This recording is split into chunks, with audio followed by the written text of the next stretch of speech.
સુરતમાં અસામાજિક તત્વોનો આતંક સામે આવ્યો છે. પોલીસનો પડકાર ફેંકતા હોય તે રીતે જાહેરમાં કાર ચાલક દ્વારા બાઇકને સામાન્ય ટક્કર લાગી ગઈ હોવાથી બબાલ સર્જાઈ હતી. ત્યારબાદ બાઇક ચાલક દ્વારા તેમના મળતિયાઓને બોલાવવામાં આવ્યા હતા.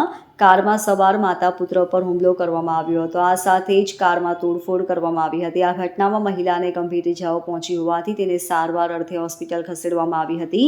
આ અંગેની જાણ થતાં વરાછા પોલીસનો કાફલો ઘટના સ્થળે પહોંચી ગયો હતો અને મામલો થાળે પાડ્યો હતો. વરાછા વિસ્તારમાં જ રહેતા એક પરિવારના માતા અને પુત્ર કાર લઈને વરાછા વિસ્તારમાં આવેલી ઈશ્વર કૃપા સોસાયટી પાસેથી પસાર થઈ રહ્યા હતા. દરમિયાન કાર ચાલકની આગળ જતી બાઇકને સામાન્ય ટક્કર લાગી ગઈ હતી, જેને લઈ ઉશ્કેરાઈ ગયેલા બાઇક ચાલક અને તેની સાથે રહેલી મહિલાએ કારમાં બેસેલી મહિલા સાથે બોલાચાલી કરી હતી. ત્યારબાદ વાત ઝપાઝપી સુધી પહોંચી ગઈ હતી. રોડ પર જ આ તમામ દ્રશ્યો સર્જાયા હતા. દરમિયાન બાઇક ચાલકે તેમના મળતિયાઓને બોલાવી લેતા 8 થી 10 જેટલા દ્વારા કારમાં બેસેલા મહિલા અને તેના પુત્ર પર હુમલો કરી દીધો હતો. આ સાથે જ કાર પર ચડીને તોડફોડ કરવામાં આવી હતી.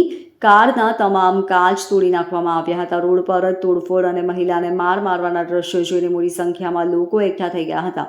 આ બાબતે જાણ થતાં વરાછા પોલીસનો કાફલો પણ ઘટના સ્થળે દોડી ગયો હતો. વરાછા પોલીસ દ્વારા ઘટના સ્થળે પહોંચી મામલો થાળે પાડવામાં આવ્યો હતો.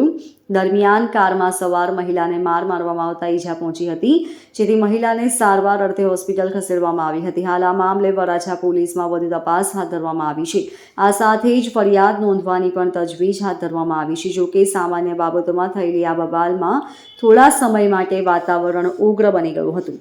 Bureau report LK star news, Surat.